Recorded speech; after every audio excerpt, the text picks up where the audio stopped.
आय। ओम नमो भगवते वासुदेवाय। ओम नमो भगवते वासुदेवाय।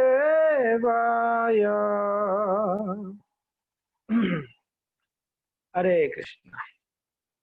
तो स्वागत है सभी भक्तों को। तो हम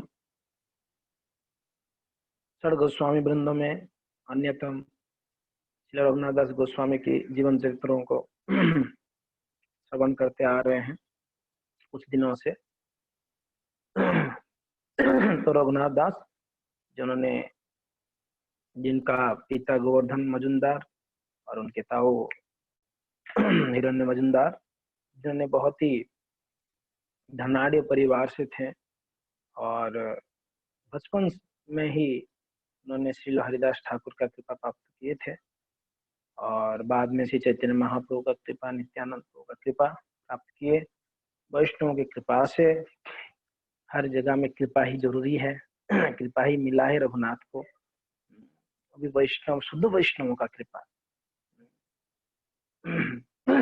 बहुत भाग्यवान या स्वीकृतिवान कह सकते हैं, श्रद्धावान कह सकते हैं, उनको भगवान का शुद्ध भक्तों का संग प्राप्त होती है और शुद्ध भक्तों का संग में शुद्ध भक्तों की कृपा प्राप्त होती है। रघुनाथ दास जो है नित्यानंद प्रभु का कृपा प्राप्त किए। नित्यानंद प्रभु की कृपा से उन्होंने आके, हमने पिछले क्लास में सुना कि आके वो घर के अंदर नहीं, दुर्गा मंडप में वो शयन करने लगे घर के बाहर। तो एक समय की बात है, जो कुलगुरु थे यदुनंदनाचार्य, वो आके उनको लेके गए कुछ कुछ काम के लिए, घर की पूजा पाठ के लिए। उनका पुरोहित नहीं आए थे, तो खैर वही एक उनके लिए एक मौका था रघुनाथ दास के लिए। रघुनाथ दास वहां पर गुरु के आदेश लेकर वहां से वो चल पड़े और उसी समय कुछ बंगाल के कुछ वैष्णवगण जो है जगन्नाथपुरी रथ यात्रा के लिए निकले थे। और रघुनाथ दास सुपथ में नहीं जाकर उपपथ में जाने लगे, मेन रोड में नहीं के जंगल की ओर जाने लगे। और जंगल की ओर से, अभी क्लास में कोई जप कर रहे हैं, ऐसा कोई है जो जप कर रहे हैं क्लास में? जप बंद करना चाहिए, या तो जप करिए या तो क्लास सुनिए, दोनों नहीं करनी चाहिए। कोई अगर जप कर रहा है तो जप रख दीजिए। एक्चुअली ये हम जानते नहीं हैं, भक्त सोचते हैं दो काम एक साथ में कर लूंगा मैं, तो ये अपराध है, महान अपराध है। एक तो जप के प्रति अपराध है, आप ध्यान पूर्वक नाम नहीं जप कर रहे हो। दूसरा वक्ता के प्रति अपराध है, व्यास आसन में जो बैठे। तीसरा कथा के प्रति अपराध है, जो कथा हो रही है उस कथा के प्रति अपराध है।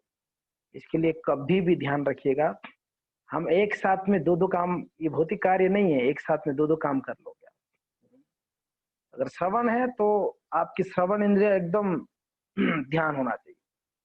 जब आप कीर्तन करते हैं, जप करते हैं, तभी आपका जीवा इंद्रिया काम करनी चाहिए, उसमें ध्यान है। आप अगर दोनों करोगे, मान लो कि आप जप करते समय कथा भी सुनोगे, चलेगा? नहीं चलेगा।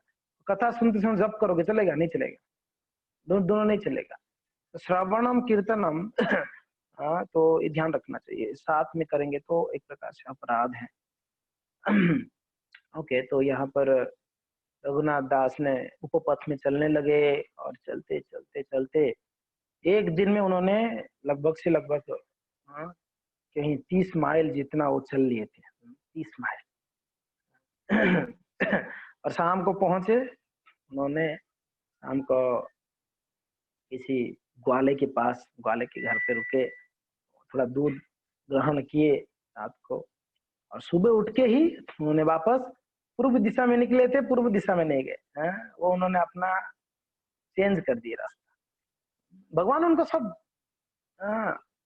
ये कर रहे थे, सद्बुद्धि दे रहे थे। भगवान सारा, भगवान का सब अरेंजमेंट होता है। जब शुद्ध भक्तों के जीवन में कुछ होता है, भगवान का अरेंजमेंट रहता है। हमारा जीवन में कुछ होता है तो हमारे कर्म का फल भुगतते हैं। ये हम नहीं समझ पाते। जब शुद्ध भक्त के जीवन में कभी कष्ट भी आता है, हमारे दृष्टि से कष्ट है शुद्ध भक्तों को, मगर वो भगवान की कृपा या भगवान की इच्छा से होता है। यदृच्छया, अगर हमारा जीवन में कुछ होता है तो हम कहीं ना कहीं कर्म बंधन के कारण, कर्म के कारण हम दुख भोग रहे हैं, सुख भोग रहे हैं। तो इसके लिए शुद्ध भक्तों के जीवन में हर एक परिस्थिति भगवान क्रिएट करते हैं, भगवान क्रिएट करते हैं। और शुद्ध भक्तों के जीवन में प्रतिकूल वातावरण भी अनुकूल है। समझ में आ रहा है? प्रतिकूल वातावरण भी शुद्ध भक्तों के जीवन में अनुकूल है, और हमारे जीवन में अनुकूल वातावरण भी प्रतिकूल लगता है। ये बद्ध जीव और मुक्त जीव में अंतर है। ये एक बद्ध आत्मा या साधक और एक शुद्ध भक्तों के अंदर अंतर है, ये समझनी जरूरी है। शुद्ध भक्तों के जीवन में हर एक कार्य भगवान की प्लानिंग से होती है। वैसे भी जो बद्ध जीव हैं, उनका भी जीवन में भगवान का बहुत बड़ा रोल है। भगवान सैंक्शन नहीं करते, कोई भी कर्म फल भुगत नहीं सकते हो, पाप हो या पुण्य हो जो भी। हम सोचते हैं कि हम स्वतंत्र हैं, मगर भगवान की हाथ बहुत है उसमें। तो जो भी है, यहाँ पर रघुनाथ दास को अपने आप उन्होंने विचार किए सुबोध के कि अभी मैं पूर्वी दिशा नहीं जाऊँ, अभी दक्षिण दिशा को, दक्षिण दिशा में चलने लगे। चलते चलते चलते चलते कितना दिन चले थे 12 दिने चली गेला श्री पुरुषोत्तम, पथे 3 दिन मात्र करिला भोजन। 12 दिन चले।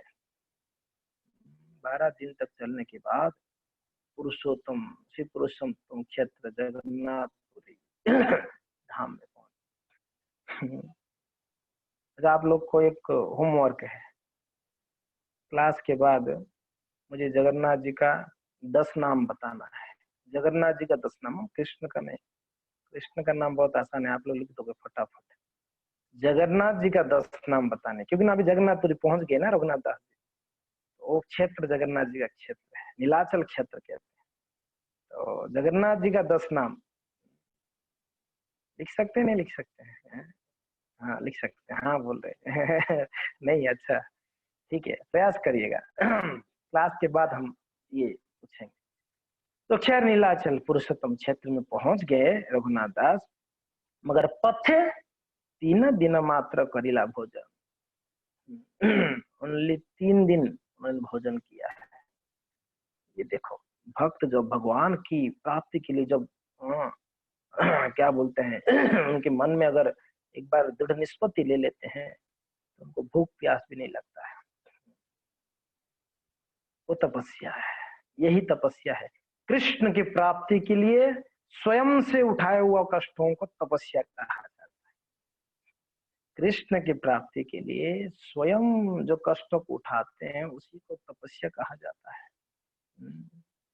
तपस्या हमारी मन धर्म तरीके से नहीं होती। कृष्ण की प्राप्ति के लिए शास्त्रों के निर्देशानुसार ये भी ध्यान में रखिएगा, कृष्ण को प्राप्ति के लिए शास्त्रों के निर्देशानुसार स्वयं से कष्ट उठाने को ही तपस्या कहते हैं। ध्रुव महाराज जी का चरित्र सभी जानते हैं। 6 महीना तपस्या की, 6 महीना भजन किया उन्होंने। नारद जी की कृपा से नारद जी बड़े प्रसन्न हुए ध्रुव जी को देखकर। यही अभी देखिए, अभी रघुनाथ दास की जीवन में हम देखेंगे, महाप्रभु बड़े प्रसन्न होंगे रघुनाथ को मिलकर। नारद जी की कृपा से ध्रुव जी को मंत्र मिला। ध्रुव जी 1 महीना भागवत में वर्णन है, क्या करते हो? वो कुछ फल आदि खा के रुक गए थे, फल आदि थोड़ा खा लेते थे दिन में 1 आधा बार, बस भगवान का नाम जपते। नाम जप मुख्य था, खाना मुख्य था ही नहीं। हम लोग का खाना ही मुख्य है, नाम जप बाद में। आप अंतर समझ पाते होंगे एक शुद्ध भक्त की जीवन में, एक निष्काम कर्म भक्त, निष्काम भक्त के जीवन में, और एक सकाम भक्त के जीवन में बहुत अंतर होता है। तो उनका भजन ही मूल था और हमारा भोजन ही मूल है, ये अंतर है। 1 महीना फल खा के रुके ध्रुव जी, दूसरा महीना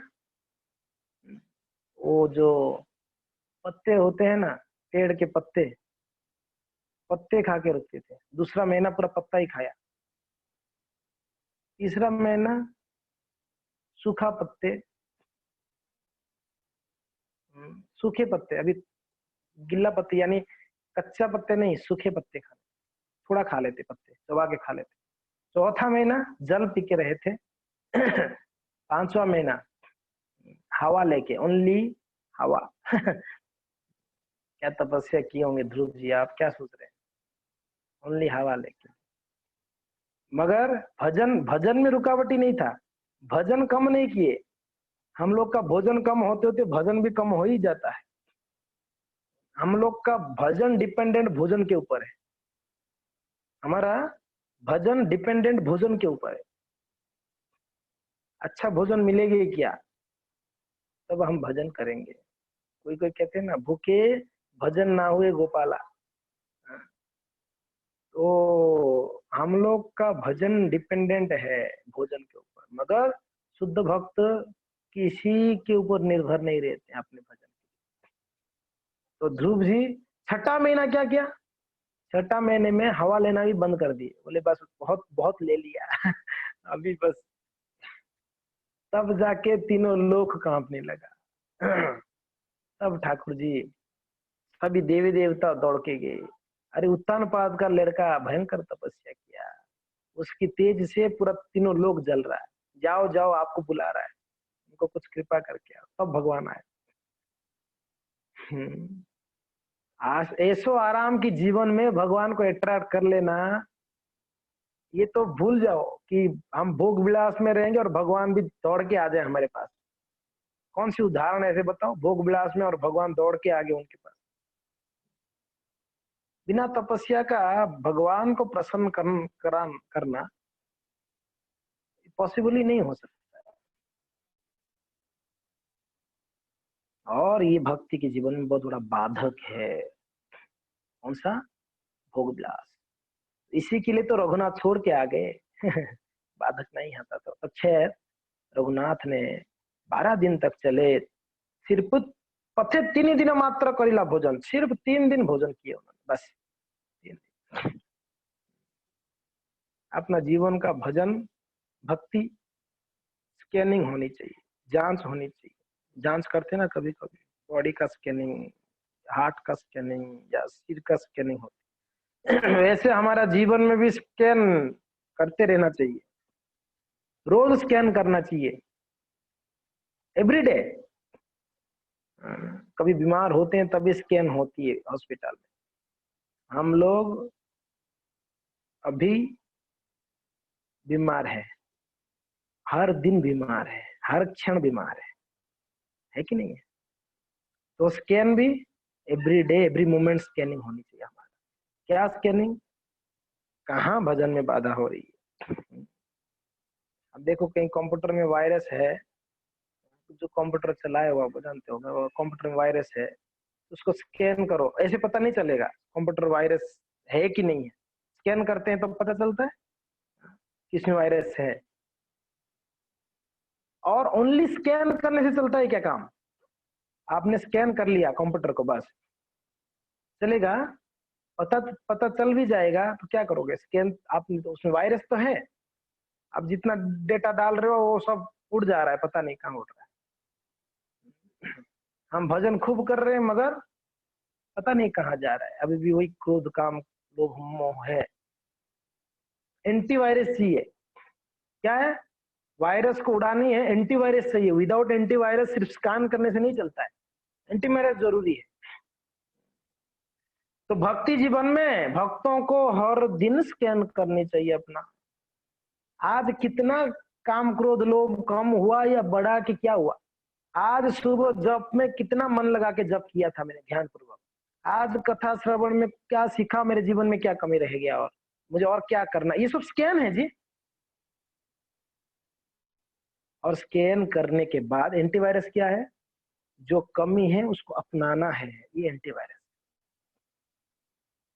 जो कमी है, जो अपराध है, जहां बाधक है, उसको निकालनी है। एंटीवायरस वो है अपनानी है, गुरु साधु शास्त्र के वाणी को अपनाना है, जीवन में इम्प्लीमेंट करनी है, इम्प्लीमेंट करना है, वरना मुश्किल है। प्रहलाद जी कहते हैं ना कि अगर अनेकों पत्नियां एक साथ में किसी व्यक्ति को खींच रहा हो, ऐसा मेरा स्थिति है भगवान, नरसिंह देव को कहते हैं। मेरा स्थिति कैसा है? एक साथ अनेकों स्त्रियां किसी व्यक्ति को, कोई कलर पकड़ के खींच रहा है, कोई बाल पकड़ चोटी पकड़ के खींच रहा है, कोई ये हाथ को खींच रहा है कि वो हाथ को खींच रहा है, ऐसा मेरा स्थिति है। अलग अलग इंद्रियां अलग अलग तरफ खींच रहे हैं, मेरा स्थिति है, प्रहलाद जी कहते हैं। तो इसके लिए भक्ति की जीवन बहुत ही सतर्कता वाली जीवन है, बहुत सतर्कता। बिना सतर्कता का अगर भक्ति करेंगे, हम पहले दिन से ही कहते हैं साधु सावधान, साधु सावधान, बहुत जरूरी है। सावधानी नहीं बरतोगे तो दुर्घटना होगी, खतरा से खाली नहीं। इसके लिए और साधु शब्द आते ही ध्यान रखो, आप ऐसा ना सोचो घर गृहस्थी वाले साधु, साधु ब्रह्म मंदिर में रहते, नहीं नहीं, ये दिमाग से हटा दो कि हम घर गृहस्थी वाले साधु नहीं है, सिर्फ ब्रह्मचारी सन्यासी साधु। गोलोक वृंदावन में जाओगे तो मेन गेट में आपको ये देख के एंट्री नहीं देंगे कि ये सैफरन पहना है, व्हाइट पहना है, या क्या पहना है, इससे गोलोक वृंदावन का एंट्री नहीं होगा। समझ में आ रहा है? गोलोक वृंदावन जब जाओगे गेट में एंट्री, ये जो सैफरन कपड़ा पहना है ठीक है, ये ब्रह्मचारी, इसको अंदर छोड़ दो, व्हाइट कपड़े में गृहस्थ, इसको बाहर रख दो, ऐसा नहीं होता है। वहां पर एक ही आइडेंटिटी प्रूफ चाहिए, एक ही वीजा चाहिए। वहां पर वीजा क्या है? तृणादपि सुनिश्चय न तरोरपि सहिष्णुना माने न मानते न कीर्तनीय सुधारी। ये व्यक्ति ने अपने जीवन में कितना तृणादपि को सहन माना है, अपने जीवन में उतारा है, कितना सहनशील है ये व्यक्ति। जो जितना सहन करता है वो उतना ही भगवान की निकट जाने का क्वालिफाइड बनता है। तृणादपि सुनिश्चय तरोरपि सहिष्णुना माने न, इसने जीवन में कितना मान का आशा किया या नहीं किया, कितना लोग मान दिया इस व्यक्ति। तो ये असलियत में वीजा है गोलोक वृंदावन के लिए। वहां ये नहीं देखा जाएगा कि टी शर्ट में आया, जींस पहन के आया, सेफ्रॉन में आया, नहीं नहीं नहीं, बिल्कुल भी नहीं। काला व्हाइट लाल पीला नहीं दिखा जाता। इसके लिए रघुनाथ दास की यहाँ पर देखिए आप, उन्होंने अपना 12 दिन के अंदर खाए सिर्फ 3 दिन, वो भी थोड़ा बहुत, थोड़ा बहुत। यही रघुनाथ दास आगे जाके प्रयोजन का आचार्य बनने वाले हैं ना। प्रयोजन के आचार्य है रघुनाथ दास। कौन है प्रयोजन के आचार्य? है संबंध के आचार्य कौन हुए? सनातन गोस्वामी। संबंध के आचार्य सनातन गोस्वामी है। आपने सुना सनातन गोस्वामी के बारे में। अभिधेय के आचार्य कौन है? रूप गोस्वामी है। उनका जीवन चरित्र सुनेंगे हम, रूप गोस्वामी पाद। प्रयोजन के आचार्य, प्रयोजन कृष्ण प्रेम प्रयोजन है हमारा, उसके आचार्य रघुनाथ दास है। रघुनाथ दास बनेंगे, इसके लिए उनका जीवन में दिख रहा है वैराग्यता। तो रघुनाथ दास गोस्वामी जो है पहुंच गए पुरुषोत्तम क्षेत्र। स्वरूपादि सह गोसाई आछे न बसिया, हे न काले रघुनाथ मिलिल आसिया। स्वरूपादि सह गोसाई आछे न बसिया। जब पहुंचे पुरी में, चैतन्य महाप्रभु बैठे थे किसके साथ? स्वरूपादि सह गोसाई, स्वरूपादि स्वरूप दामोदर गोस्वामी आदि भक्तों के साथ महाप्रभु बैठे हुए थे। है न काले रघुनाथ मिले आसिया। उस समय रघुनाथ आए, रघुनाथ दास वहां पर आए। आकर अंगने ते दूरे रही, करे न प्रणिपात, मुकुंद दत्त कहे आइल रघुनाथ। आंगन नेते दूरे रही, दूर से आंगन में घर के आंगन होता है ना, आंगन में ही रघुनाथ जो है प्रणाम कर रहे, करे न प्रणिपात, मुकुंद दत्त कहे आइल रघुनाथ। महाप्रभु को कहते, महाप्रभु रघुनाथ आ गया। रघुनाथ को कैसे जाने भक्त लोग, कहाँ कहाँ मिले थे? नित्यानंद प्रभु चूड़ा दही में सब लोग मिले थे। महाप्रभु पहली बार जब आए थे तब भी मिले थे। महाप्रभु दूसरी बार जब आए बंगाल में तब भी वैष्णव मिले थे। सब जानते हैं रघुनाथ को। रघुनाथ ऑलरेडी प्रसिद्ध हो चुके थे। अच्छा भक्त के रूप में, शरणागत भक्त के रूप में हम अपना पहचान शरणाबद्ध भक्त के रूप में करना चाहिए, ना कि धन से, धनी से, ज्ञानी से, पंडित से नहीं। मैं अच्छा ज्ञानी हूं, मुझे अच्छा भगवत गीता भागवत पता है, ये पहचान सही पहचान नहीं है हमारा। मैं ज्यादा धनी हूँ, धनी व्यक्ति हूँ, मैं धनी व्यक्ति हूँ, मैं गरीब भक्त व्यक्ति हूँ। गरीब, कुछ लोग कहते हैं गरीब भक्त है, ये धनी भक्त है। ये पता नहीं टाइटल कैसे दे दिया, धनी भक्त गरीब भक्त क्या होता है? भक्त भक्त होते हैं। ये काला भक्त है, ये गोरा भक्त है, स्त्री भक्त, ये पुरुष भक्त है। ये सब आइडेंटिफिकेशन है ही नहीं हमारा। शरणागति भक्त होता है हमारा। पहचान शरणागति वाला होनी चाहिए, भगवान के प्रति कितना शरण में है, वो असली पहचान है। जीवर स्वरूप है कृष्ण नित्य दास। देखिए, जब दास की बात आता है, महाप्रभु का क्या मूड है। रूप गोस्वामी के प्रणाम मंत्र में कहते हैं ना, रूप गोस्वामी का प्रणाम मंत्र किसको किसको याद है? रूप गोस्वामी का प्रणाम मंत्र कौन बताएगा आप में से? रूप गोस्वामी का प्रणाम मंत्र कौन बताएगा? कोई है रूप गोस्वामी का प्रणाम मंत्र बता सकता है यहाँ पर? Anybody else? नहीं याद है? रूप गोस्वामी का प्रणाम मंत्र नहीं याद है? हाय हाय, मैं एक लोटा पानी में डूब के मरूं या आप लोग मरेंगे? रूप गोस्वामी का प्रणाम मंत्र नहीं आ रहा है, रोज मंगलाचरण बोल रहे हैं हम।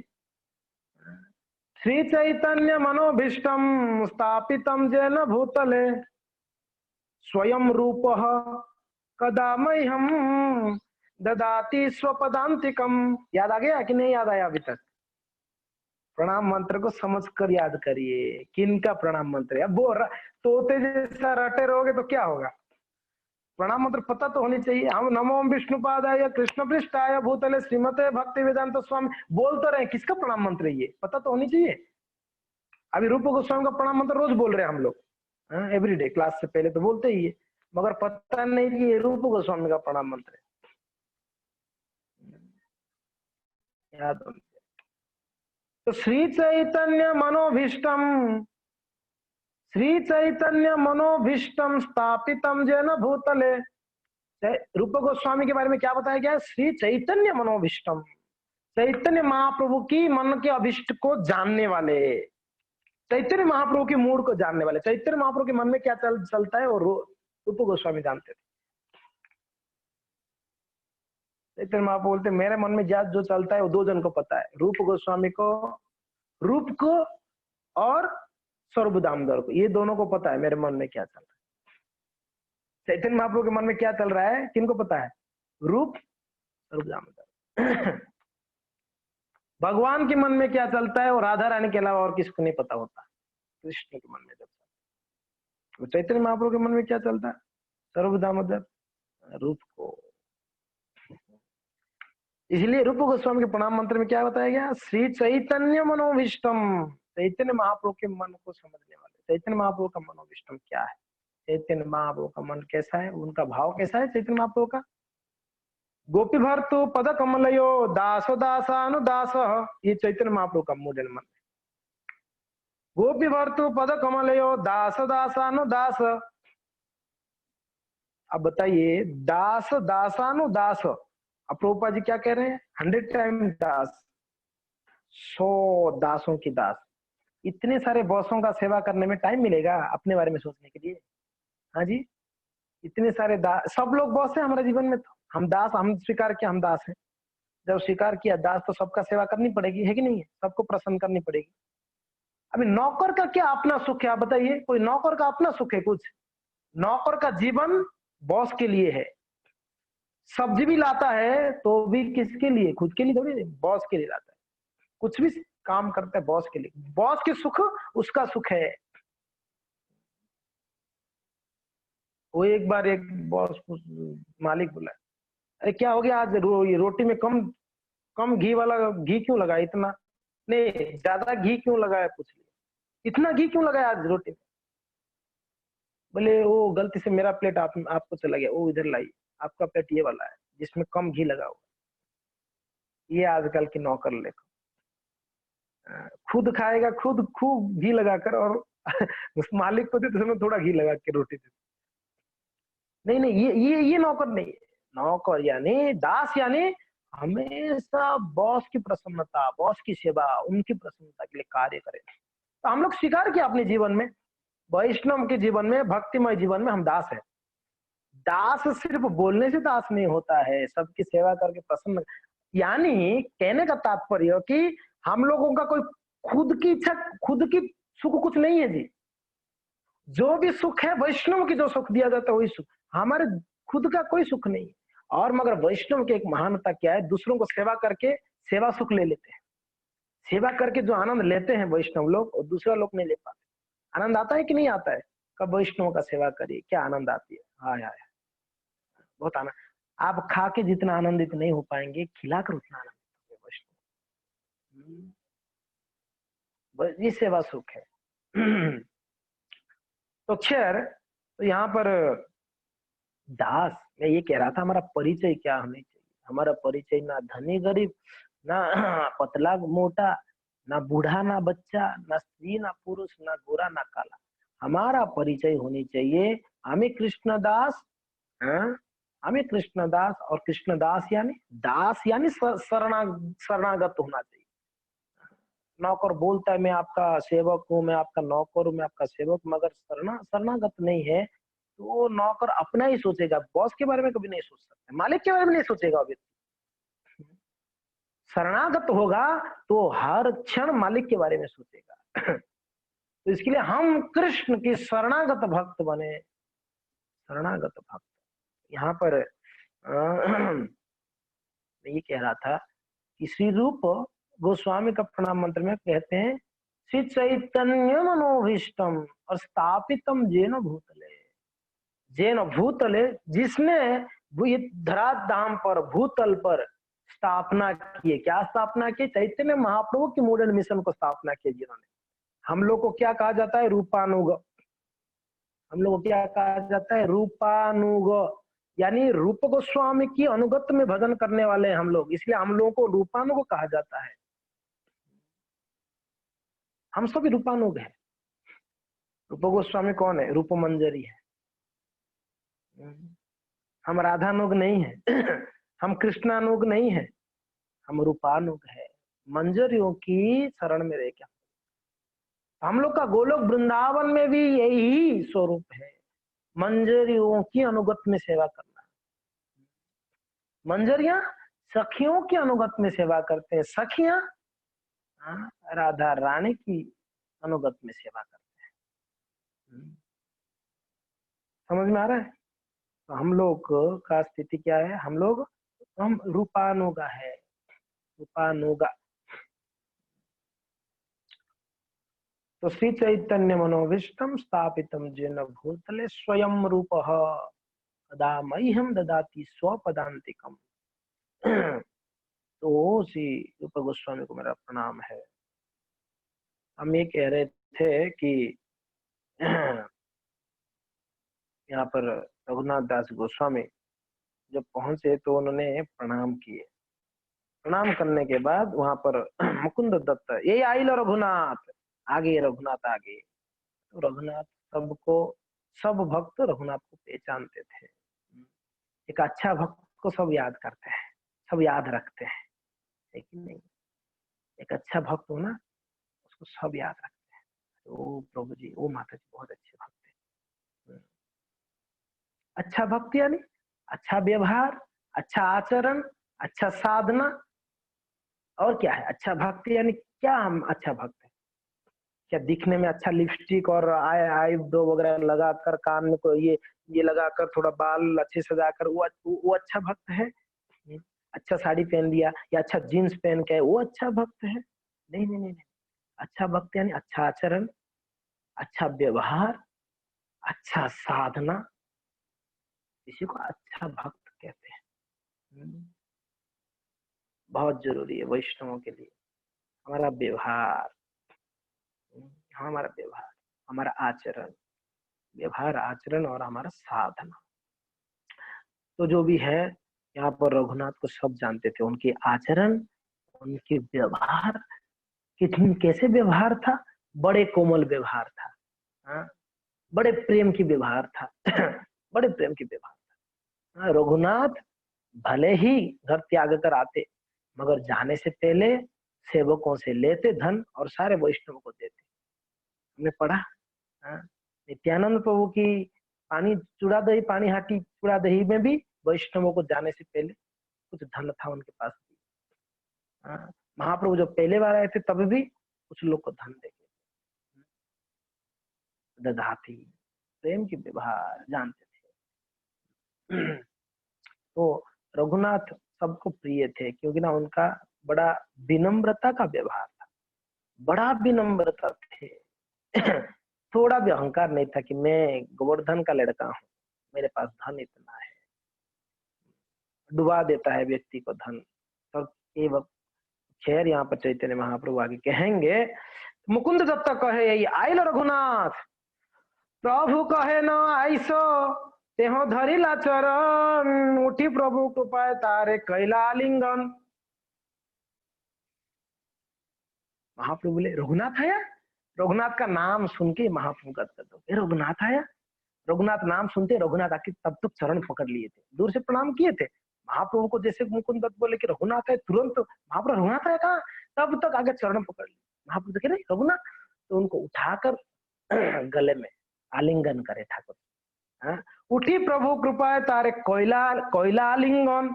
महाप्रभु को उनको आलिंगन की।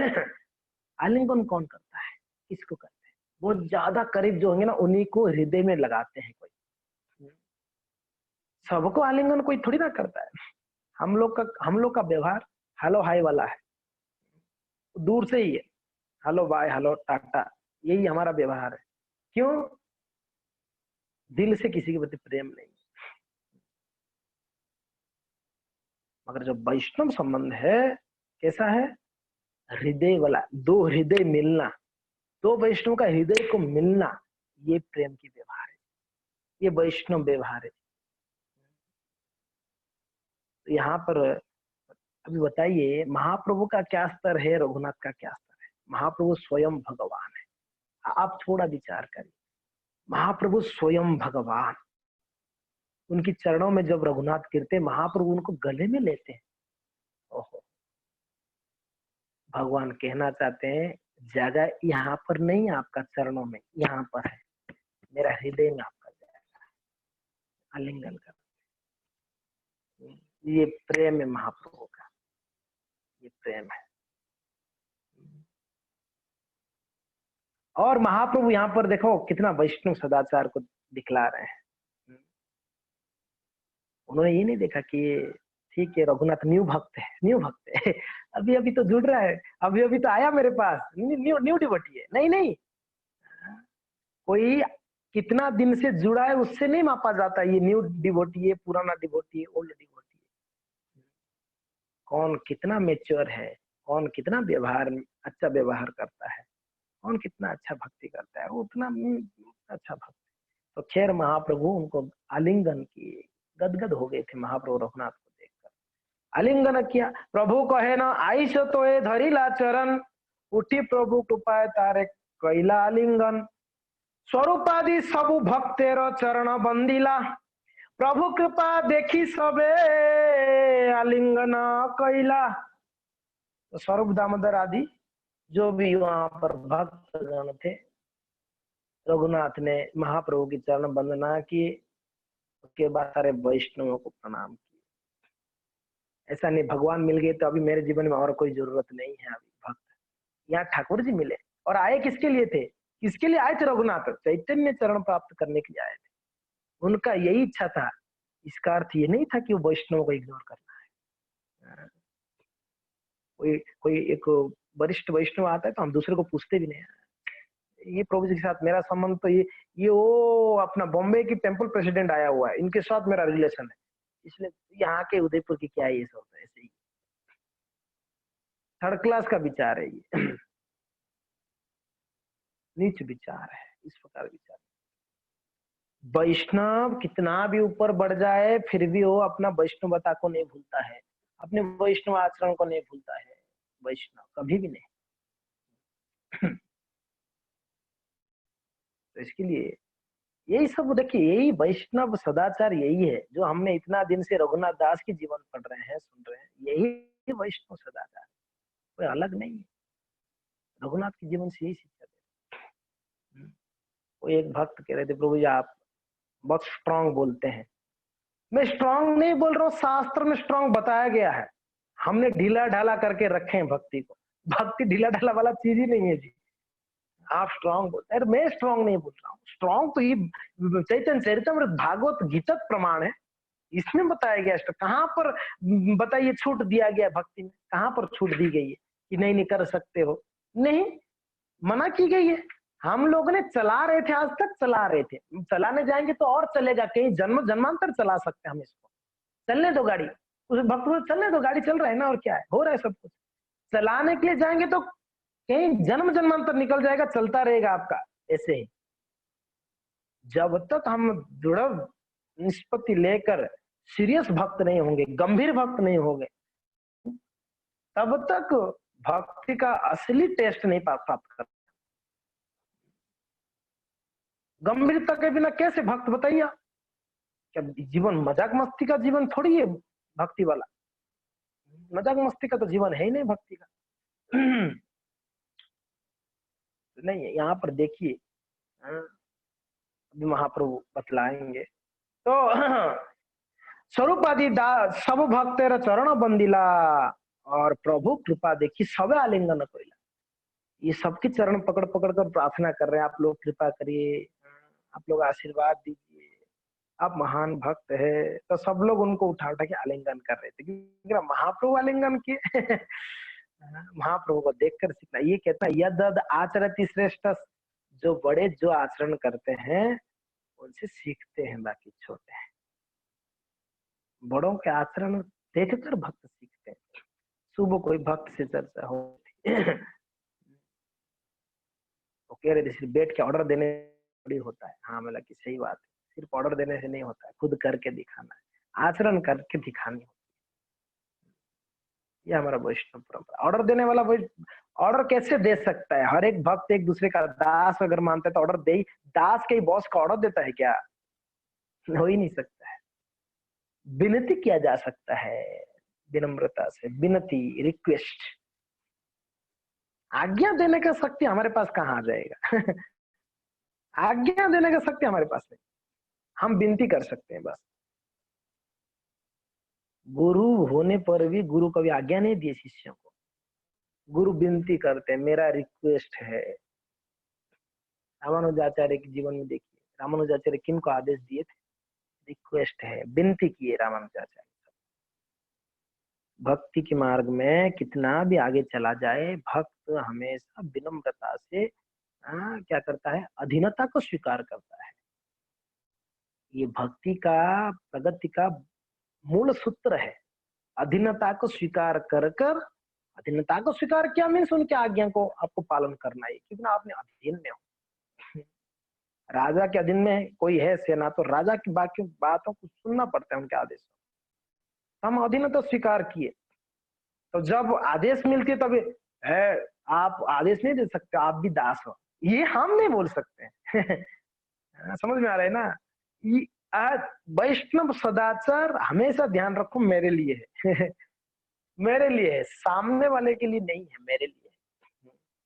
जब ये चर्चा करते हैं हमारे ऊपर अप्लाई करनी, हम दासत्व को स्वीकार किए, अधीनता स्वीकार किए, इसलिए हमको हर एक आदेश उपदेशों को पालन करना है, मानना है। तो रघुनाथ को सभी लोग आलिंगन किए। उसके बाद अभी श्री चैतन्य महाप्रभु कहते हैं, हम लोग का स्थिति है, हमारे मन चाहता है, हमको विषय करने नहीं देता है, और विषय हमेशा हमको खींचे जाता है। ये हम लोग का स्थिति है, हमारा मन चाहता है। हम जब स्कैन करते हैं अपने आप को, ओरे ओरे ओरे ओरे, कितना सारा अनर्थ भरा हुआ है, ओहो कृष्णा, कब कब अच्छा भक्त बनूंगा, कब कर पाऊंगा, है ना। हमारा मन चाहता है कभी कभी, हमारी इच्छा होता है अच्छा भक्त बनने के लिए, अच्छा भक्ति करने के लिए, मगर हमारे इंद्रिय हमको करने नहीं देते हैं, ये विषय भोग हमको करने नहीं देता है, बहुत दुविधा है। तो इसके लिए अभी महाप्रभु कहने लगते हैं, तो सारे भक्त वैष्णवगण उनका आलिंगन किए। अभी भगवान कह रहे हैं, चैतन्य महाप्रभु क्या कह रहे हैं, प्रभु कहे कृष्ण कृपा बलिष्ठ सबाहते तुम्हारे काढ़िल विषय विष्टागर्त हईते। क्या बोल रहे महाप्रभु, देख लो। अभी प्रभु कहे कृष्ण कृपा बलिष्ठ सभा हईते, कृष्ण का कृपा, अभी देख लो, यही तो कृपा देवी कंफ्यूज्ड है। भगवान यहाँ पर स्वयं कहते हैं, चैतन्य महाप्रभु, प्रभु कहे कृष्ण कृपा बलिष्ठ सभा हईते। अरे कृष्ण का कृपा यहाँ पर बड़ा बलवान हो गया रघुनाथ के ऊपर, कृष्ण का कृपा बहुत बलवान है। कैसे, तुम्हारे काढ़िल विषय विष्टागर्त होते। क्यों कृष्ण कृपा बलिष्ठ हुआ, जब तक कृष्ण का कृपा बड़ा नहीं होगा, कृष्ण का कृपा होगा नहीं, तब तो कोई व्यक्ति विषय वासनाओं से बाहर नहीं निकल सकता है। महाप्रभु इस बात को कह रहे हैं यहाँ प्रभु कहे कृष्ण कृपा बलिष्ठ सभा होते तुम्हारे काढ़िल विषय विष्टागर्त होते। कैसे कैसे रघुनाथ के ऊपर कृष्ण का कृपा ज्यादा है, कैसे, क्योंकि काढ़िल विषय विष्टागर्त होते, रघुनाथ को किससे निकाल दिए, विषय विष्टागर्त। विष्टागर्त, विष्टा यानी मल, गर्त यानी गड्ढा, जिस गड्ढा में मल त्यागा जाता है। पहले के जमाने में टॉयलेट वगैरह नहीं हुआ करता था, लोग बाहर जाते थे, कहीं खड्डा करते थे, वहां पर अपना मल त्यागते थे। तो कहीं गड्ढे में मल त्यागने वाला खड्डा है, वहां पर कोई गिर गया है, सुखी रह सकता है? मल की गड्ढे में, गर्त यानी गड्ढा, सुनने के लिए बड़ा अजीब लगता है, मगर महाप्रभु विषय को तुलना ही की है ऐसी चीजों से। महाप्रभु कहते हैं ये जो विषय भोग है ना, ये कैसा है, ये विष्टा की गड्ढे की बराबर है, और इस गड्ढे से रघुनाथ को निकाला भगवान ने। हम लोग को बड़ा आनंद आता है विष्टा की गड्ढे में, तो विषय भोग में तो हमको बहुत आनंद है। इसके लिए आचार्य लोग कहते हैं जो व्यक्ति विषय भोग में रमा रहता है, मजा रहता है, फंसा रहता है, उसका जीवन कैसा है, वो मल की कीड़ा के बराबर है। मल की कीड़ा के बराबर, क्या स्थिति है मल का कीड़ा का, हो सकता है उसको सुखी मिलता रहेगा, मल में भी वो कीड़ा सुखी रहेगा, मगर जैसे ही कोई पशु खा लिया तो उस मल को, तो गया पशु की पेट में गया। और धूप आया तो, सूरज उगा तो ये मर जाएगा, मल ज्यादा समय थोड़ी टिक पाएगा मल के अंदर। किसको कहां पर तुलना किया गया, देखो विषय को मल के साथ महाप्रभु तुलना की, और हम लोग बड़े निकट करके रखते हैं सारा विषयों को, मल को इकट्ठा करते हैं हमारे हृदय। प्रभुपाद जी बहुत सुंदर तात्पर्य कहते हैं, प्रभु कहे कृष्ण कृपा बलिष्ठ सभा होते तो माते काढ़िल विषय विष्टागर्त होते। प्रभुपाद जी का तात्पर्य पढ़ता हूँ, थोड़ा ध्यान से सुनिए। कर्म के नियम के अनुसार हर व्यक्ति को किसी भौतिक मानदंड के अनुसार दुख या सुख भोगना पड़ता है, किंतु भगवान कृष्ण की कृपा इतना प्रबल है कि मनुष्य के सारे विगत कर्म फलों को बदल सकती है। श्री चैतन्य महाप्रभु ने कृष्ण कृपा की और विशेष रूप से ध्यान आकृष्ट किया। यह कृपा अन्य किसी वस्तु से अधिक प्रबल है, क्योंकि इनसे रघुनाथ दास को भौतिकतावादी जीवन के प्रबल बंधन से बचाया, जिसकी तुलना महाप्रभु ने उस छेद से की है जहां लोग मल त्याग करते हैं। श्री चैतन्य महाप्रभु ने यह निर्णय दिया कि जो लोग भौतिकतावादी जीवन में लिप्त रहते हैं वे मल में रहने वाले उन कीड़ों के समान है जो उसे त्याग नहीं सकते।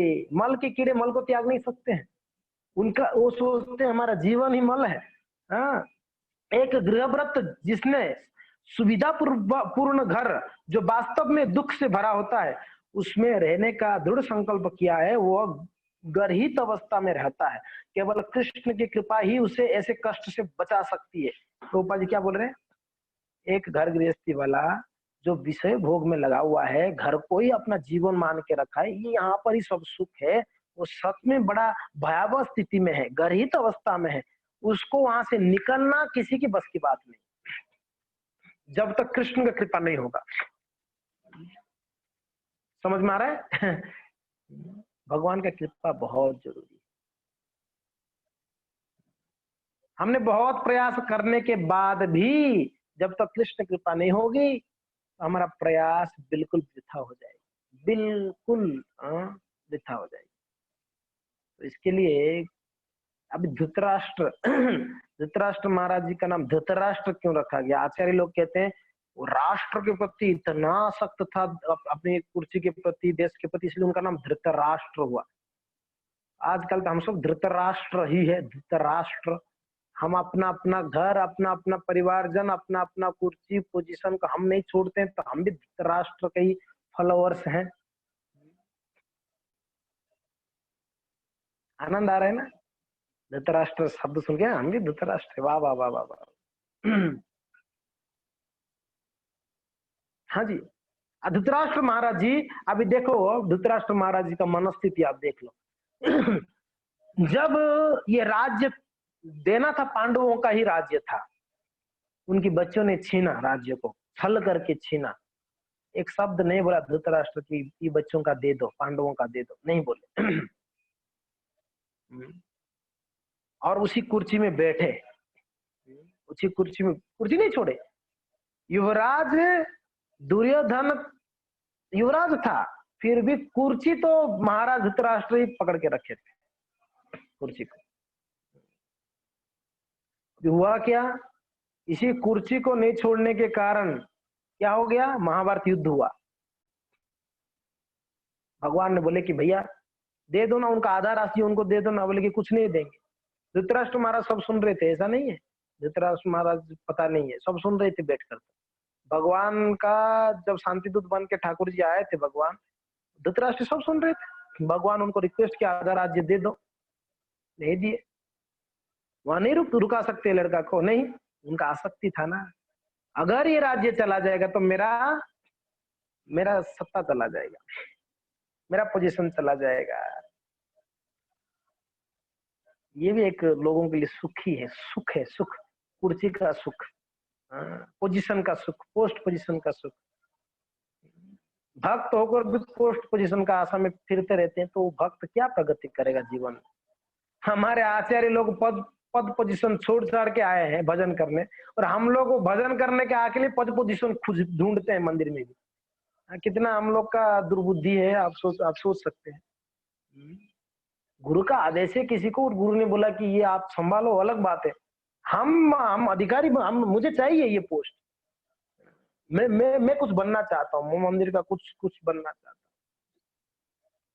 हूँ। कितना दुर्बुद्धि है। सनातन गोस्वामी, रघुनाथ रूप गोस्वामी इतना बड़े पोजीशन को छोड़ के आए, बेचारे वो राजा उनके पीछे पड़ा था कि नहीं नहीं नहीं नहीं, फिर भी लोग छोड़ के आ गए दोनों भाई। हमारे आचार्य लोग छोड़ रहे हैं पोजीशन, पोस्ट, हम लोग पोस्ट पोजीशन के पीछे फेर में पड़े हुए। पोस्ट पोजीशन के फेर में पड़ने वाला भजन कहाँ कर पाएगा? उसको तो हमेशा वही टेंशन रहेगा, मेरा पोस्ट कहीं छीन ना दे। बेकार है सब पोस्ट पोजीशन, फालतू है। सच बोल रहा हूँ, पोस्ट पोजीशन जीवन बर्बाद कर देगा, डुबा देगा व्यक्ति को। अच्छा भक्त होगा ना, वो पोस्ट रहने पर भी वो पोस्ट को निरासक्त होके वो अपना सेवा करता है भक्त। अच्छा भक्ति अच्छा पोस्ट का अधिकारी बनता है। जिसको चाहिए उसको कभी नहीं मिलता है, मिलना भी नहीं चाहिए, मिलता है तो खतरनाक साबित होता है। तो खैर यहाँ पर धृतराष्ट्र महाराज छोड़ना नहीं चाहिए। इतना बड़ा युद्ध हो गया, और युद्ध में हुआ क्या? नतीजा क्या? युद्ध में इसके कितना 100 लड़के मर गए हैं, 100 के 100 मर गए, एक बचता। फिर भी बुद्धि नहीं आ धृतराष्ट्र को। देखो, जब देख रहा है पांडवों में से एक भी पांडु पुत्र का बाल बांका नहीं हुआ महाभारत युद्ध में। वो 5 ही थे ना, इनका तो 100 थे। अगर देखा जाए एवरेज में तो 5 की 5 मरते तो 95 होना चाहिए था धृतराष्ट्र के पास, अगर है कि नहीं? फिर भी एक नहीं बच्चा इनका लड़का धृतराष्ट्र का, फिर भी धृतराष्ट्र महाराज राज्य छोड़ने को तैयार नहीं। अब देखो भागवत की पहला स्कंद जो पढ़ा होगा, आप देख लो, धृतराष्ट्र महाराज एक अध्याय है, धृतराष्ट्र महाराज जी का गृह त्याग करके एक अध्याय ही लिखे सुत गोस्वामी ने वर्णन नहीं छोड़े।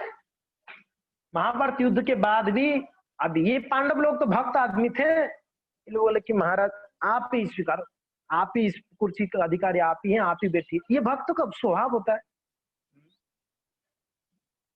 एक मिनट,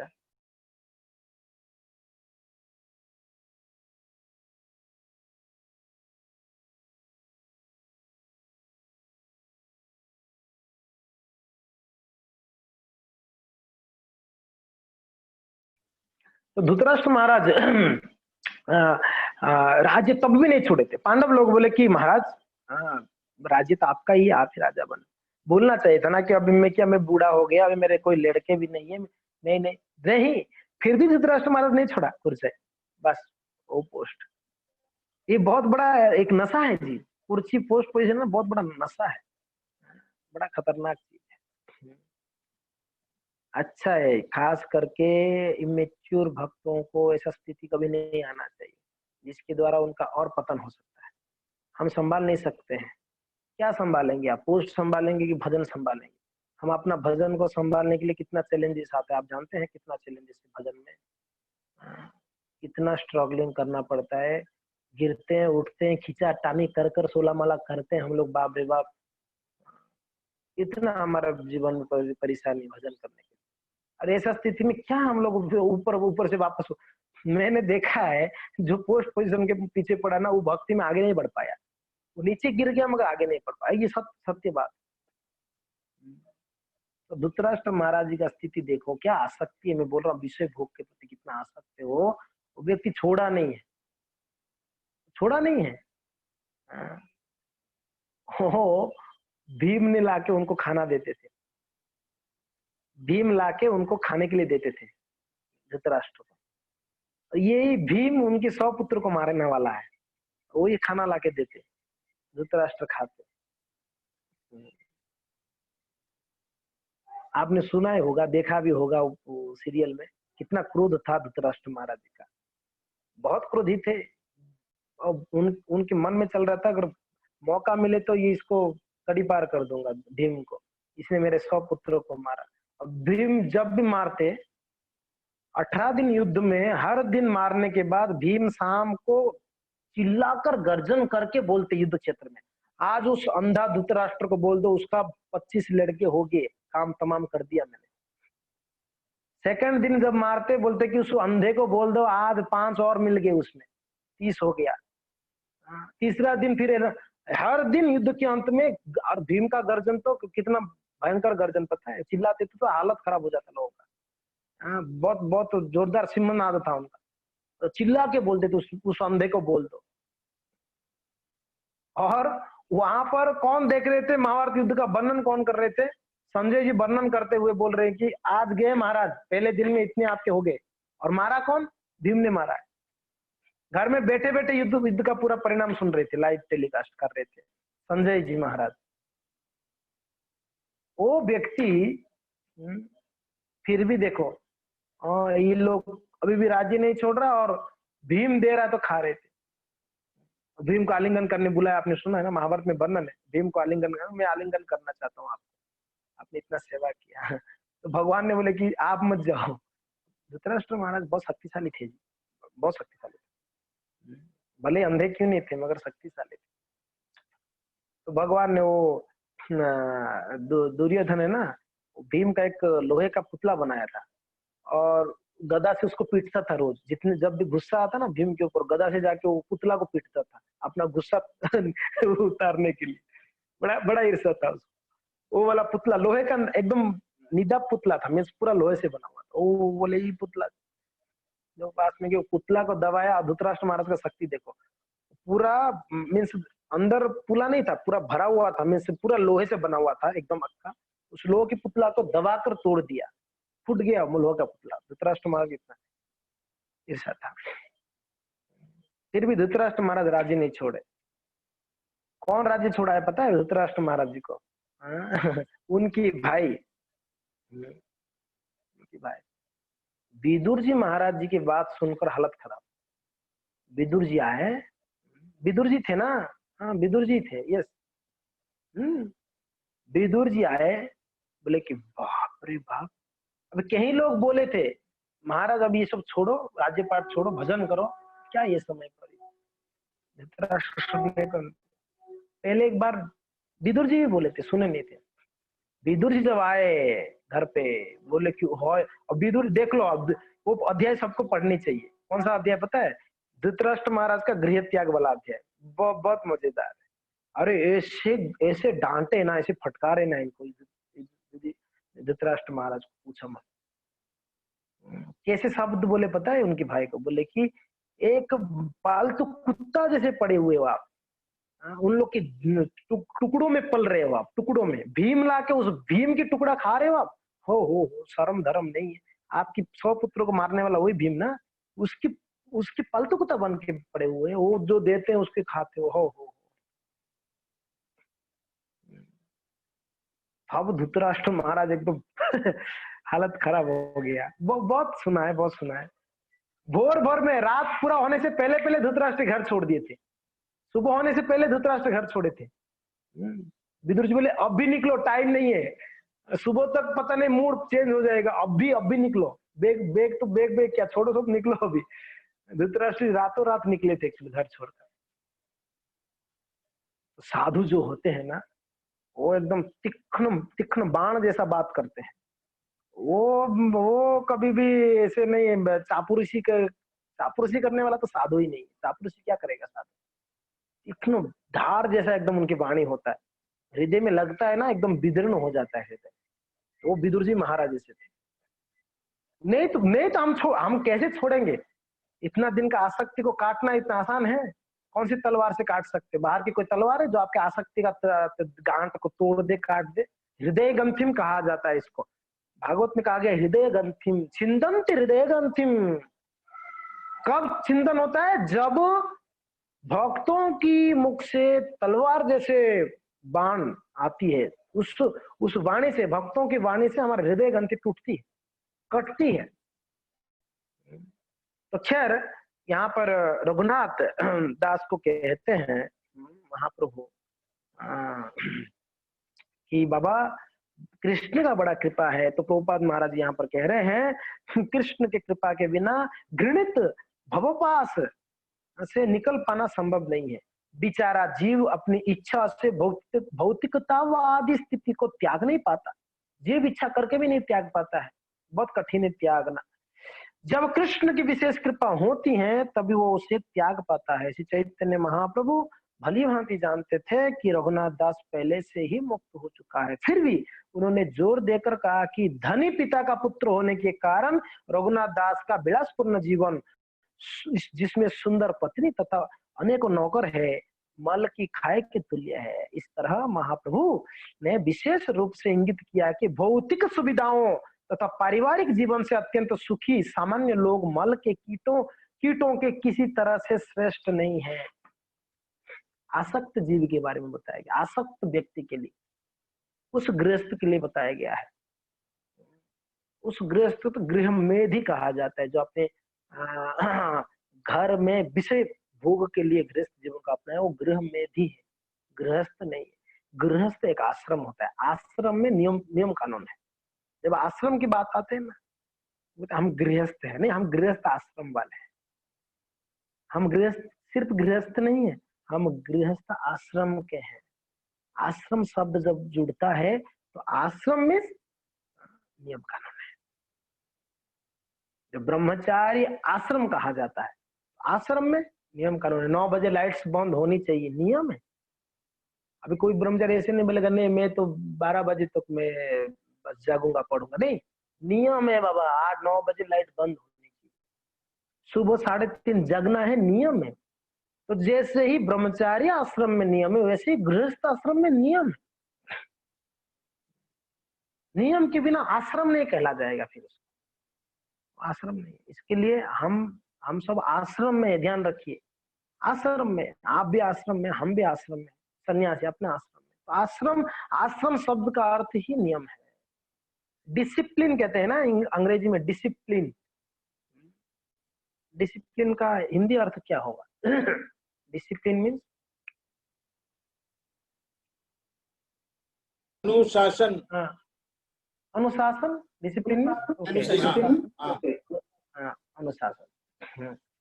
डिसिप्लिन जीवन यानी अनुशासन वाला जीवन है, नियम का हमारा जीवन। तो इसके लिए कोई गृहस्थ आश्रम में रहकर ऐसा मत सोचो हम स्वतंत्र है या चलेगा, मेरे लिए तो ये सब नियम नहीं है, मैं तो कभी भी जब कर सकता हूँ। ब्रह्मचारियों के लिए ठीक है, वो सुबह उठेंगे उनका मेरे लिए तो ऐसा नहीं। हम सबका जीवन आश्रममय जीवन है, गृहस्थ आश्रम में है, तो हमारा नियम है, तो नियमों को पालन करते हुए। तो सनातन सॉरी रघुनाथ दास गोस्वामी को महाप्रभु यहाँ पर कहते हैं कि हे रघुनाथ, कृष्ण का विशेष कृपा है आपके ऊपर, बहुत विशेष कृपा है। तुम्हारा काड़िल विषय विष्टा गर्त होइले। ये विषय कैसा है? विष्टा गर्त के समान है, विष्टा गर्त के समान। एक सुंदर भजन है, इस भजन को सुनते हैं, सुनोगे ना भजन? कहा जाता है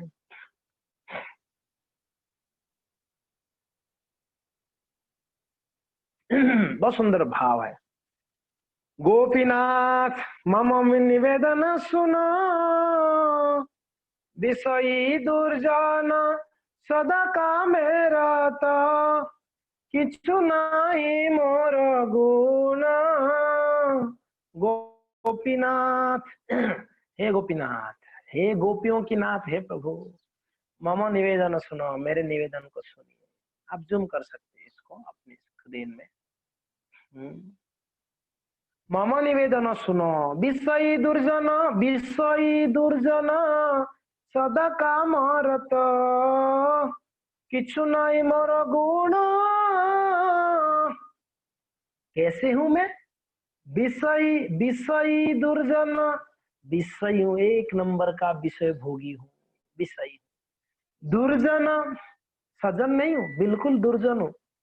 भले ही बाहर से सजन दिख रहा हूं प्रभु, हे गोपीनाथ, बड़ा दुर्जन व्यक्ति हूं। सदा काम रत, और हमेशा कामों को पूरा करने में बिजी हूँ, अपनी इच्छाओं को पूरा करने में बिजी हूँ। हे गोपीनाथ, मम निवेदन सुनो, किछु नहीं मोर गुण, मेरा एक भी गुण नहीं, कोई गुण ही नहीं है। विषय दुर्जन सदा का मेरा तो किछु नहीं मोर गुण। गोपीनाथ हमारा भरोसा तुम्हें, तुम्हारा चरण लोइनु शरण, तुम्हारा किंकर आमी, तुम्हारा चरणे लोइलू लोइनु शरण, तुम्हारा किंकर। हे गोपीनाथ, मेरा भरोसा कोई है तो कौन है? गोपियों के नाथ, हे गोपीनाथ आप है। तुम्हारा चरणे लोइनु शरण, आपकी चरण का शरण लिया। तुम्हारा किंकर, में किंकर यानी दास, मैं आपकी दास हूँ। गोपीनाथ के मने शोधिबो मोरे, ना जानी भक्ति कर्मे जड़मती, करेछि सो संसार घोरे। ना जानी भक्ति, भक्ति तो जानता नहीं, बिल्डअप देता हूँ, बिल्डअप समझे ना, दिखावटी बहुत करता हूँ। मैं भक्ति को जानता हूँ, कुछ नहीं जानता हूँ भक्ति, भक्ति का भय नहीं जानता, भक्ति क्या जानता। ना जानी भक्ति कर्मे जड़मती, कर्मे जड़मती, ये संसार की कर्मों में मति कैसा है मेरा? जड़मती है। जड़, एक चेतन और एक जड़ कहा जाता है। जड़ यानी चेतन, यानी हिलना फिरना, चलना फिरना, चेतन। जड़ यानी एकदम, कहते हैं ना एकदम गधा जैसा दिमाग है, देखो मूर्ख जैसा दिमाग है, देखो जड़ बुद्धि है इसका। जड़ बुद्धि यानी अच्छा सोच ही नहीं सकता है, जिसको उसको जड़ बुद्धि कहते हैं। कर्मे जड़मती और परे परे छी संसार घोरे। हे गोपीनाथ, कैसे बाहर निकलूंगा, बहुत घोर संसार में पड़ गया हूँ। गोपीनाथ आमी तो तुम्हारा जन, तुम्हारे छाड़िया संसारे भजिनु, संसार भजिनु भूलिया अपन धन। हे गोपीनाथ, हम आप में, यानी आमी तुम्हारा जन, मैं आपका व्यक्ति हूँ, है कि नहीं। तुम्हारे छाड़िया, आपको छोड़कर, आपका व्यक्ति तो हूँ मगर बेईमान किया हूँ, आपको छोड़ दिया हूँ और इस संसार में रम गया हूँ। हाँ, जबकि आपका सेवा करना चाहिए था, कर नहीं रहा हूँ, संसार में गिर गया हूँ। अब भूलिया अपना धन, मैं भूल गया हूँ, अपना निजी धन को भूल गया हूँ। देख लो, गोपीनाथ नियत चरण स्थान मागे पामर, कांदिया कांदिया करो हे करुणा दान। बड़ा दैन्यता का भजन है, देखो कितना दैन्यता से प्रार्थना कर रहे हैं। मांगे पामर, कांदिया कांदिया पामर यानी बड़ा नीच हूँ। हाँ, कांदिया कांदिया, बड़ा रोते रोते हुए क्या निवेदन कर रहे हैं कि करो हो करुणा दान, हे भगवान करुणा का दान करो। यहाँ पर रघुनाथ के ऊपर करुणा हुई है, कृपा हुई है भगवान का। भगवान कहते हैं ना, आपके ऊपर कृपा हुई है रघुनाथ, इसीलिए आपको विशेष बार, यहाँ पर भी प्रार्थना में यही कहा जा रहा है, मैंने संसार में गिर गया हूँ, विषय भोगी हूँ, और मेरा जड़ मति है, दुर्जन व्यक्ति हूँ, मगर हे प्रभु करो करुणा दान, करुणा करो, कृपा करो मुझे, बिना कृपा के मेरा तो कोई गति नहीं है। गोपीनाथ तुम्ही तो सकली पारो, दुर्जने तारिते तुम्हार सकती, के আছে पापीर हारो। दुर्जन तारिते तुम्हारो सकती, हे गोपीनाथ आप दुर्जनों को तारण करते हो, तो सब दुर्जनों को तारण कर दे तो मुझे भी तारण करो, मैं भी तो दुर्जन हूँ। क्या छी पापीरो हार, आप अगर एक बार दुर्जनों को उद्धार करने के लिए प्राण प्राण ले लिया तो और कौन पापी बच जाएगा इस संसार में नहीं बचेगा, एक भी पापी नहीं बचेंगे अगर आप ये प्राण ले लिया तो दुर्जनों को तारण करने की। इसके लिए आपका शक्ति है, आप तारण करो मुझे। गोपीनाथ तुम्ही कृपा पारावार, জীবেরে কারণে আসিয়া प्रपंचे लीला कइलो सुविस्तार। हे भगवान आप क्यों आए हैं, तुम ही तो कृपा पारावार, आप बड़ा करुणामय है, इसके लिए आए हैं क्या, जीवेरे कारण है आसिया प्रपंच, इस जगत में है, प्रपंच यानी इस जगत में क्यों आए हैं, आपकी कोई स्वार्थ नहीं है, आप सिर्फ जीवों के कल्याण के लिए आए हुए हैं। लीला कइलो सुविस्तार, अपना लीलाओं को विस्तार से किया है, क्योंकि ना जीव के कल्याण के लिए किया है। गोपीनाथ আমি কি দোষের দোষী, অসুর সকল পাইল চরণ, বিনোদ থাকিল বেওসি। আমি কি দোষেर दोषी, मैं ऐसा कौन सा दोष किया हूँ, मैंने ऐसा कौन सा अपराध किया हूँ। असुर सकलो पाइलो चरण, अरे बड़े बड़े राक्षस आपको मारने के लिए आके आपका चरण प्राप्त कर लिए, मैं इतना बड़ा कौन सा दोष कर लिया कि मुझे दूर रखे हो आप। देख लो भक्ति विनोद ठाकुर का क्या भाव है। तो विनोद थाकिला बसी, बस अभी तो मैं अड़ गया हूँ मेरी बातों में, आप मुझे कृपा करना ही पड़ेगा, आप करिए प्रभु, बस मैं प्रयास कर रहा हूँ, आप कृपा करिए। निवेदन है, मम निवेदन सुनो गोपीनाथ, मम निवेदन सुनो, ये मेरा निवेदन है। पत्र लिखते हैं ना, निवेदन करते कि नहीं, लीव एप्लीकेशन, लीव एप्लीकेशन में ऑर्डर दी जाती है टीचर को, जब लीव एप्लीकेशन देते हो सर आपको छुट्टी देना ही पड़ेगा, ऐसा नहीं है। लीव एप्लीकेशन में विनती की जाती है, सर छुट्टी चाहिए मुझे दीजिए, है कि नहीं।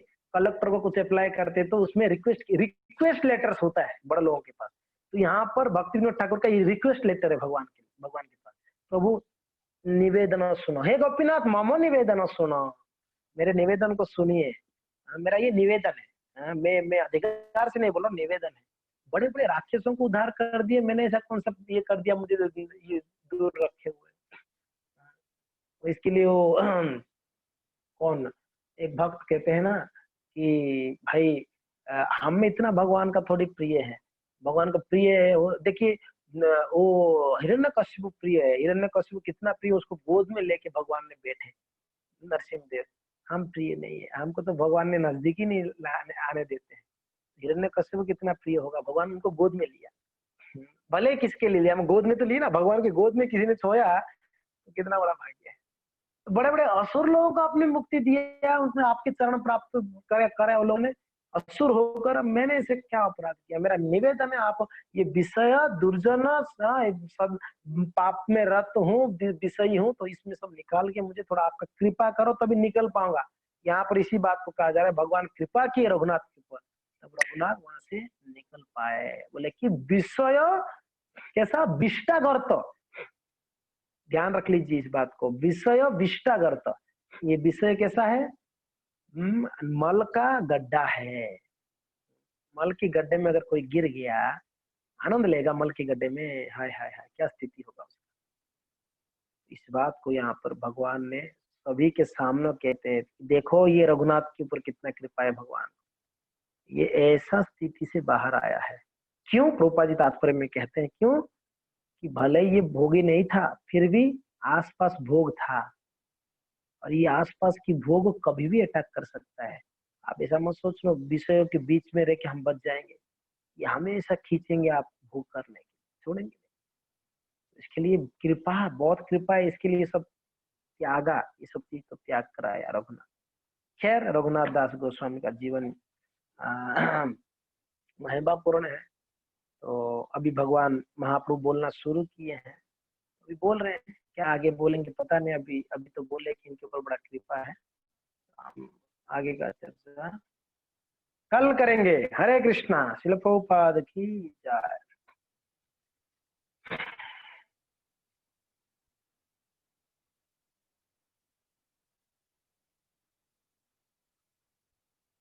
आवाज आ रहा है क्या?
हरे कृष्णा हरे कृष्णा हरे कृष्णा हरे कृष्णा। क्षमा करिएगा।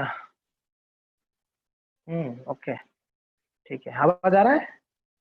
मेरा आवाज आ रहा है आप लोग को? ओके, ठीक है। आज थोड़ा नेटवर्क का बड़ा प्रॉब्लम है, मुझे पहले भी कनेक्ट करने में बहुत टाइम लगा। सो ठीक है, हम बाकी का कल सुनेंगे। ओके, किसी का कोई प्रश्न है तो आप प्रश्न पूछिए।